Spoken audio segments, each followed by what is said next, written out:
ஆதியாகமம் 15ஆம் அதிகாரம். இந்த காரியங்கள் நடந்த பின்பு கர்த்தருடைய வார்த்தை ஆபிராமுக்கு தரிசனத்திலே உண்டாகி, அவர், ஆபிராமே, நீ பயப்படாதே, நான் உனக்கு கேடகமும் உனக்கு மகா பெரிய பலனுமாயிருக்கிறேன் என்றார். அதற்கு ஆபிராம், கர்த்தராகிய ஆண்டவரே, அடியேனுக்கு என்ன தருவீர்? நான் பிள்ளையில்லாமல் இருக்கிறேனே. தமஸ்கு ஊரானாகிய இந்த எலியேசர் என் வீட்டு விசாரணைக்கர்த்தனாயிருக்கிறானே என்றான். பின்னும் ஆபிராம், தேவரீர் எனக்கு புத்திர சந்தானம் அருளவில்லை, இதோ என் வீட்டிலே பிறந்த பிள்ளை எனக்கு சுதந்திரவாளியாயிருக்கிறான் என்றான். அப்பொழுது கர்த்தருடைய வார்த்தை அவனுக்கு உண்டாகி, இவன் உனக்கு சுதந்திரவாளி அல்ல, உன் கர்ப்பப்பிறப்பாயிருப்பவனே உனக்கு சுதந்திரவாளியாவான் என்று சொல்லி, அவர் அவனை வெளியே அழைத்து, நீ வானத்தை அண்ணாந்து பார், நட்சத்திரங்களை எண்ண உன்னாலே கூடுமானால் அவைகளை எண்ணு என்று சொல்லி, பின்பு அவனை நோக்கி, உன் சந்ததி இவ்வண்ணமாயிருக்கும் என்றார். அவன் கர்த்தரை விசுவாசித்தான், அதை அவர் அவனுக்கு நீதியாக எண்ணினார். பின்னும் அவர் அவனை நோக்கி, இந்த தேசத்தை உனக்கு சுதந்திரமாக கொடுக்கும் பொருட்டு உன்னை ஊர் என்கிற கல்தேயருடைய பட்டணத்திலிருந்து அழைத்து வந்த கர்த்தர் நானே என்றார். அதற்கு அவன், கர்த்தராகிய ஆண்டவரே, நான் அதை சுதந்திரித்துக் கொள்வேன் என்று எதினால் அறிவேன் என்றான். அதற்கு அவர், 3 வயது கிடாரியையும் 3 வயது வெள்ளாட்டையும் 3 வயது ஆட்டுக்கிடாவையும் ஒரு காட்டுப்புறாவையும் ஒரு புறா குஞ்சையும் என்னிடத்தில் கொண்டு வா என்றார். அவன் அவைகள் எல்லாவற்றையும் அவரிடத்தில் கொண்டு வந்து அவைகளை நடுவாக துண்டித்து துண்டங்களை ஒன்றுக்கொன்று எதிராக வைத்தான். பறவைகளை அவன் துண்டிக்கவில்லை. பறவைகள் அந்த உடல்களின் மேல் இறங்கின, அவைகளை ஆபிராம் துரத்தினான். சூரியன் அஸ்தமிக்கும்போது ஆபிராமுக்கு அயர்ந்த நித்திரை வந்தது. திகிலும் காரிருளும் அவனை மூடிக்கொண்டது. அப்பொழுது அவர் ஆபிராமை நோக்கி, உன் சந்ததியார் தங்களுடையதல்லாத அந்நிய தேசத்திலே பரதேசிகளாயிருந்து அத்தேசத்தாரை சேவிப்பார்கள் என்றும் அவர்களால் 400 வருஷம் உபத்திரவப்படுவார்கள் என்றும் நீ நிச்சயமாய் அறியக்கடவாய். இவர்கள் சேவிக்கும் ஜாதிகளை நான் நியாயம் தீர்ப்பேன், பின்பு மிகுந்த பொருட்களுடனே புறப்பட்டு வருவார்கள். நீ சமாதானத்தோடே உன் பிதாக்களிடத்தில் சேருவாய், நல்ல முதிர்வு வயதிலே அடக்கம் பண்ணப்படுவாய்.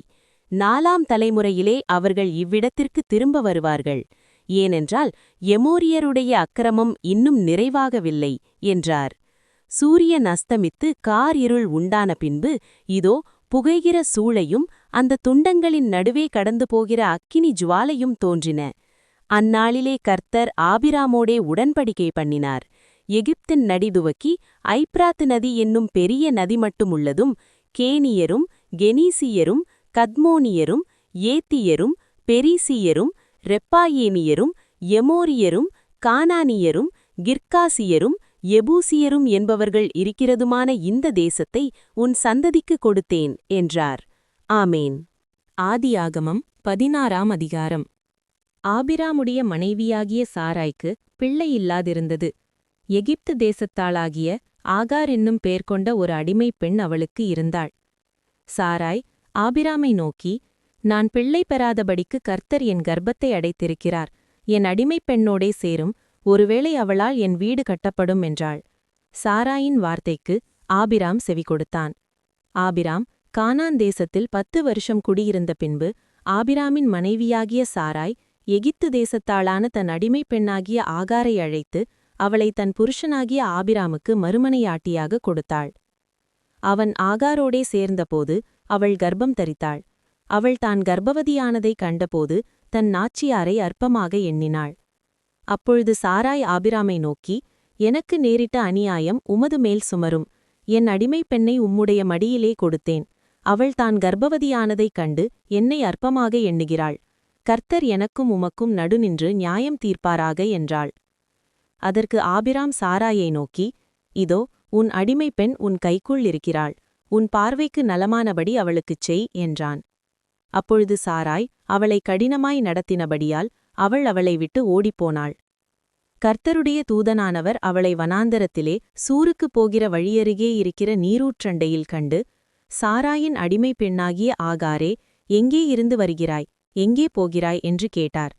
அவள், நான் என் நாச்சியாராகிய சாராயை விட்டு ஓடிப்போகிறேன் என்றாள். அப்பொழுது கர்த்தருடைய தூதனானவர் அவளை நோக்கி, நீ உன் நாச்சியார் அண்டைக்கு திரும்பிப் போய் அவள் கைக்கீழ் அடங்கியிரு என்றார்.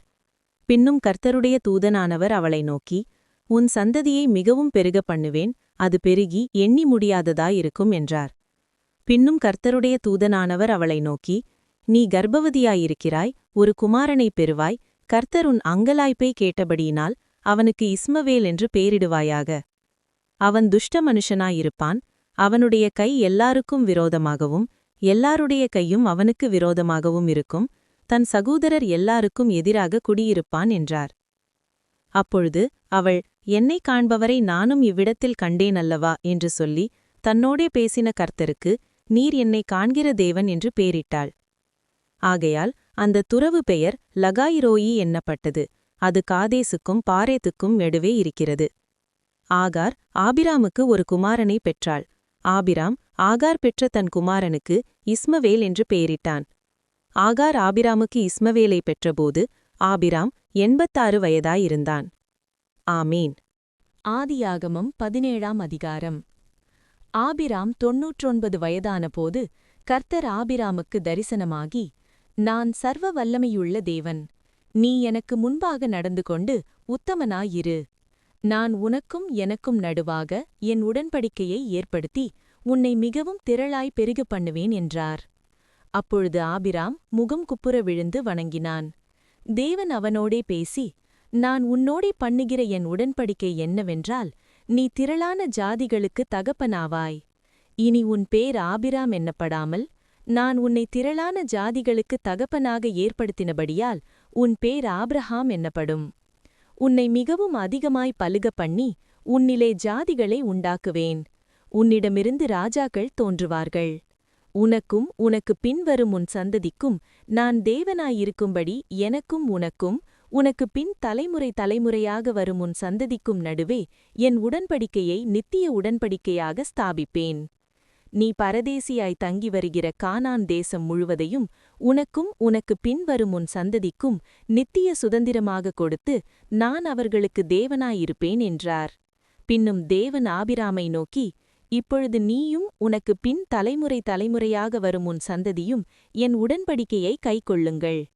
எனக்கும் உங்களுக்கும் உனக்கு பின்வரும் உன் சந்ததிக்கும் நடுவே உண்டாகிறதும் நீங்கள் கைக்கொள்ள வேண்டியதுமான என் உடன்படிக்கை என்னவென்றால், உங்களுக்குள் பிறக்கும் சகல ஆண் பிள்ளைகளும் விருத்தசேதனம் பண்ணப்பட வேண்டும். உங்கள் நுனித்தோலின் மாம்சத்தை விருத்தசேதனம் பண்ணக்கடவீர்கள். அது எனக்கும் உங்களுக்கும் உள்ள உடன்படிக்கைக்கு அடையாளமாயிருக்கும். உங்களில் தலைமுறை தலைமுறையாக பிறக்கும் ஆண் பிள்ளைகளெல்லாம் 8ஆம் நாளிலே விருத்தசேதனம் பண்ணப்பட வேண்டும். வீட்டிலே பிறந்த பிள்ளையும் உன் வித்தல்லாத அந்நியனிடத்தில் பணத்திற்கு கொள்ளப்பட்ட எந்த பிள்ளையும் அப்படியே விருத்தசேதனம் பண்ணப்பட வேண்டும். உன் வீட்டிலே பிறந்த பிள்ளையும் உன் பணத்திற்கு கொள்ளப்பட்டவனும் விருத்தசேதனம் பண்ணப்பட வேண்டியது அவசியம். இப்படி என் உடன்படிக்கை உங்கள் மாம்சத்திலே நித்திய உடன்படிக்கையாக இருக்கக் கடவது. நுனித்தோலின் மாம்சம் விருத்தசேதனம் பண்ணப்படாதிருக்கிற நுனித்தோலுள்ள ஆண் பிள்ளை இருந்தால் அந்த ஆத்துமா என் உடன்படிக்கையை மீறினபடியால் தன் ஜனத்தில் இராதபடிக்கு அறுப்புண்டு போவான் என்றார். பின்னும் தேவன் ஆபிராமை நோக்கி, உன் மனைவி சாராயை இனி சாரா என்று அழையாதிருப்பாயாக. சாராள் என்பது அவளுக்கு பேராயிருக்கும். நான் அவளை ஆசிர்வதித்து அவளாலே உனக்கொரு குமாரனையும் தருவேன். அவள் ஜாதிகளுக்குத் தாயாகவும் அவளாலே ஜாதிகளின் ராஜாக்கள் உண்டாகவும் அவளை ஆசிர்வதிப்பேன் என்றார். அப்பொழுது ஆபிராம் முகம் குப்புற விழுந்து நகைத்தான். 100 வயதானவனுக்கு பிள்ளை பிறக்குமோ, 90 வயதான சாராள் பிள்ளை பெறுவாளோ என்று தன் இருதயத்திலே சொல்லிக்கொண்டு, இஸ்மவேல் உமக்கு முன்பாக பிழைப்பானாக என்று ஆபிராம் தேவனிடத்தில் விண்ணப்பம் பண்ணினான். அப்பொழுது தேவன், உன் மனைவியாகிய சாராள் நிச்சயமாக உனக்கு ஒரு குமாரனை பெறுவாள். அவனுக்கு ஈசாக்கு என்று பெயரிடுவாயாக. என் உடன்படிக்கையை அவனுக்கும் அவனுக்கு பின்வரும் அவன் சந்ததிக்கும் நித்திய உடன்படிக்கையாக ஸ்தாபிப்பேன். இஸ்மவேலுக்காகவும் நீ செய்த விண்ணப்பத்தை கேட்டேன். நான் அவனை ஆசீர்வதித்து அவனை மிகவும் அதிகமாக பலுக பண்ணி பெருக பண்ணுவேன். அவன் 12 பிரபுக்களைப் பெறுவான். அவனை பெரிய ஜாதியாக்குவேன். வருகிய வருஷத்தில் குறித்த காலத்தில் சாராள் உனக்கு பிறக்கப் போகிற ஈசாக்கோடே நான் என் உடன்படிக்கையை ஏற்படுத்துவேன் என்றார். தேவன் ஆபிராமோடே பேசி முடிந்த பின்பு அவர் அவனை விட்டு எழுந்தருளினார். அப்பொழுது ஆபிராம் தன் குமாரனாகிய இஸ்மவேலையும் தன் வீட்டிலே பிறந்த யாவரையும் தான் பணத்திற்குக் கொண்ட அனைவருமாகிய தன் வீட்டிலுள்ள ஆண் பிள்ளைகள் எல்லாரையும் சேர்த்து தேவன் தனக்குச் சொன்னபடி அவர்கள் நுனித்தோலின் மாம்சத்தை அந்நாளிலேதானே விருத்தசேதனம் பண்ணினான். ஆபிராமுடைய நுனித்தோலின் மாம்சம் விருத்தசேதனம் பண்ணப்படும்போது அவன் 99 வயதாயிருந்தான். அவனுடைய குமாரன் இஸ்மவேலுடைய நுனித்தோலின் மாம்சம் விருத்தசேதனம் பண்ணப்படும்போது அவன் 13 வயதாயிருந்தான். ஒரே நாளில் ஆபிராகமும் அவன் குமாரன் இஸ்மவேலும் விருத்தசேதனம் பண்ணப்பட்டார்கள். வீட்டிலே பிறந்தவர்களும் அந்நியரிடத்திலே பணத்திற்குக் கொள்ளப்பட்டவர்களும் ஆகிய அவன் வீட்டு மனுஷர்கள் எல்லாரும் அவனோடே கூட விருத்தசேதனம் பண்ணப்பட்டார்கள். ஆமேன். ஆதியாகமம் 18ஆம் அதிகாரம். பின்பு கர்த்தர் மம்ரேயின் சமபூமியிலே அவனுக்கு தரிசனமானார். அவன் பகலின் உஷ்ணவேளையில் கூடாரவாசலிலே உட்கார்ந்திருந்து தன் கண்களை ஏறெடுத்துப் பார்க்கும்போது இதோ 3 புருஷர் அவனுக்கு எதிரே நின்றார்கள். அவர்களைக் கண்டவுடனே அவன் கூடாரவாசலிலிருந்து அவர்களுக்கு எதிர்கொண்டு ஓடி தரை மட்டும் குனிந்து, ஆண்டவரே, உம்முடைய கண்களில் எனக்கு கிருபை கிடைத்ததானால் நீர் உமது அடியேனை விட்டு கடந்து போக வேண்டாம். கொஞ்சம் தண்ணீர் கொண்டு வரட்டும். உங்கள் கால்களைக் கழுவி மரத்தடியில் சாய்ந்து கொண்டிருங்கள். நீங்கள் உங்கள் இருதயங்களை திடப்படுத்த கொஞ்சம் அப்பம் கொண்டு வருகிறேன். அப்புறம் நீங்கள் உங்கள் வழியே போகலாம். இதற்காகவே அடியேன் இடம் வரைக்கும் வந்தீர்கள் என்றான். அதற்கு அவர்கள், நீர் சொன்னபடி செய் என்றார்கள். அப்பொழுது ஆபிரகாம் தீவிரமாய் கூடாரத்தில் சாராளிடத்திற்குப் போய், நீ சீக்கிரமாய் 3 படி மெல்லிய மாவெடுத்து பிசைந்து அப்பம் சுடு என்றான். ஆபிரகாம் மாட்டு மந்தைக்கு ஓடி ஒரு நல்ல இளங்கன்றை பிடித்து வேலைக்காரன் கையிலே கொடுத்தான். அவன் அதை சீக்கிரத்தில் சமைத்தான். ஆபிரகாம் வெண்ணெயையும் பாலையும் சமைப்பித்த கன்றையும் எடுத்து வந்து அவர்கள் முன்பாக வைத்து அவர்கள் அருகே மரத்தடியில் நின்று கொண்டிருந்தான். அவர்கள் புசித்தார்கள். அவர்கள் அவனை நோக்கி, உன் மனைவி சாராள் எங்கே என்றார்கள். அதோ கூடாரத்தில் இருக்கிறாள் என்றான். அப்பொழுது அவர், ஒரு உற்பவ காலத் திட்டத்தில் நிச்சயமாய் உன்னிடத்திற்கு திரும்ப வருவேன். அப்பொழுது உன் மனைவியாகிய சாராளுக்கு ஒரு குமாரன் இருப்பான் என்றார். சாராள் அவருக்கு பின்புறமாக கூடாரவாசலில் இதை கேட்டுக்கொண்டிருந்தாள். ஆபிரகாமும் சாராளும் வயது சென்று முதிர்ந்தவர்களாயிருந்தார்கள். ஸ்திரீகளுக்குள்ள வழிபாடு சாராளுக்கு நின்று போயிற்று. ஆகையால் சாராள் தன் உள்ளத்திலே நகைத்து, நான் கிழவியும் என் ஆண்டவன் முதிர்ந்த தயதுள்ளவருமான பின்பு எனக்கு இன்பம் உண்டாயிருக்குமோ என்றாள். அப்பொழுது கர்த்தர் ஆபிரகாமை நோக்கி, சாராள் நகைத்து, நான் கிழவியாயிருக்க பிள்ளை பெறுவது மெய்யோ என்று சொல்வானேன்? கர்த்தரால் ஆகாத காரியம் உண்டோ? உற்பவ காலத் திட்டத்தில் உன்னிடத்திற்கு திரும்ப வருவேன். அப்பொழுது சாராளுக்கு ஒரு குமாரன் இருப்பான் என்றார். சாராள் பயந்து, நான் நகைக்கவில்லை என்று மறுத்தாள். அதற்கு அவர், இல்லை, நீ நகைத்தாய் என்றார். பின்பு அந்த புருஷர் எழுந்து அவ்விடம் விட்டு சோதோமை நோக்கிப் போனார்கள். ஆபிரகாமும் அவர்களோடே கூட போய் வழிவிட்டனுப்பினான்.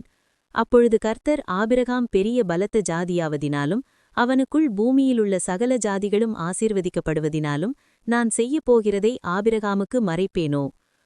ஆபிரகாமுக்கு கர்த்தர் சொன்னதை நிறைவேற்றும்படியாய் அவன் தன் பிள்ளைகளுக்கும் தனக்கு பின்வரும் தன் வீட்டாருக்கும், நீங்கள் நீதியையும் நியாயத்தையும் செய்து கர்த்தருடைய வழியை காத்து நடவுங்கள் என்று கட்டளையிடுவான் என்பதை அறிந்திருக்கிறேன் என்றார்.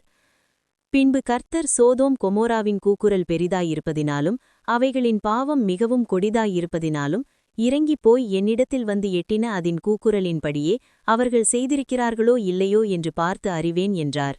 அப்பொழுது அந்த புருஷர் அவ்விடம் விட்டு சோதோமை நோக்கிப் போனார்கள். ஆபிரகாமோ பின்னும் கர்த்தருக்கு முன்பாக நின்று கொண்டிருந்தான். அப்பொழுது ஆபிரகாம் சமீபமாய் சேர்ந்து, துன்மார்க்கனோடே நீதிமானையும் அழிப்பீரோ? பட்டணத்துக்குள்ளே ஒருவேளை 50 நீதிமான்கள் இருப்பார்கள். அதற்குள் இருக்கும் அந்த 50 நீதிமான்கள் நிமித்தம் ரட்சிக்காமல் அந்த ஸ்தலத்தை அழிப்பீரோ?